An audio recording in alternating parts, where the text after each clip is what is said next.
Нема одлука, сега заврши рочиштето, затоа и ние излеговме, оставивме судот да одлучува. Кога ќе има одлука, ќе не повика судот повторно како што беше и кога почна рочиштето, судот не повика, па дојдов. А со кои аргументи денеска се соочивте осомниченото истрагата по однос на барањето За оние аргументи кои што ги бара законот за кривична постапка, кои што се предвидуваат секогаш кога се предлага која и да било мерка. Имате ли докази дека тој планира бегство? Во овој момент доказ, ако мислите во некоја формална смисла, не. Па сомнеш? Сомнеш, да. Зошто? Тоа се оперативни сознанија кои што се изнесени од страна на судот, доколку судот ги прифати ќе ви бидат соопштени. Ако не ги прифати, повторно ќе објасни зошто не ги прифаќа. Што е со двајцата осомничени кои што беа од Хрватска, односно дали се тие во Хрватска или се во Македонија? Значи, на исто така, оперативните сознанија преку Министерството за внатрешни работи се дека се имаат напуштено од територијата на Република Северна Македонија. Меѓутоа, судот има до нив доставена наредба за приведување. Дури откако ќе добие официјален податок по наредбите, тогаш со сигурност ќе кажеме, ќе има доказ дали се тука или не. Можете ли сумата уште еднаш да ни е штетата на која сториле? Мислам дека точно не ја знам до денар, меѓутоа околу 57 милиони денари. А каде се тие пари?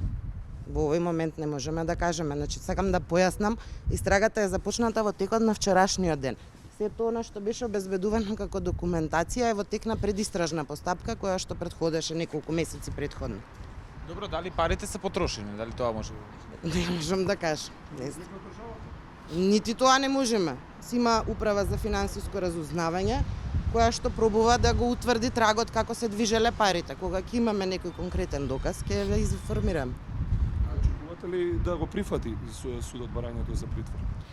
Значи, обвинителството секогаш кога поднесува предлог за некаква мерка, реално очекува од судот таа да биде прифатена, инаку не би ја поднела таа мерка како предлог.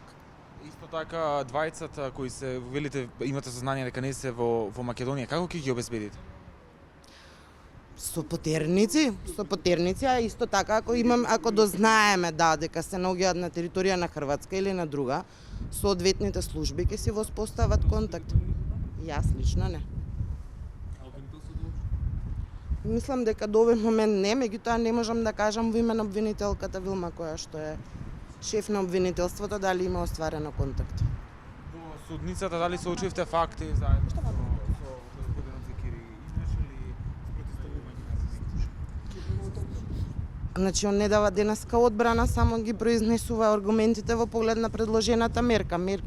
Мерките се предлага од обвинителството, тој се изјаснува дали ја прифаќа и зошто не ја прифаќа, секако нели дека не ја прифаќа и толку, потоа останува на судот. Воопшто не.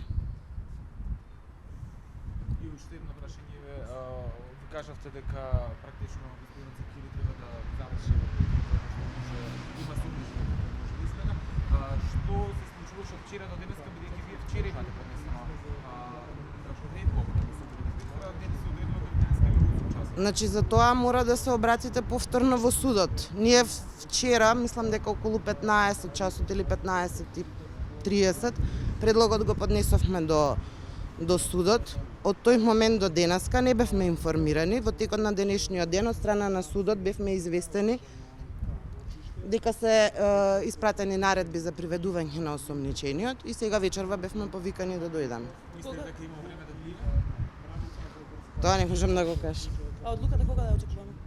И тоа не можам да го кажам јас. Кога заврши рочиштето, осомничениот и бранителот излеговме и ние. Може ли да се прошири оваа истрага на други лица? Во овој момент, согласно оние докази кои што до овој момент ги имаме обезбедено, не. Меѓутоа истрагата е сега почната, не знам што може да произлезе како доказ. Благодарам. Благодариме многу. Убава вечер. Фала.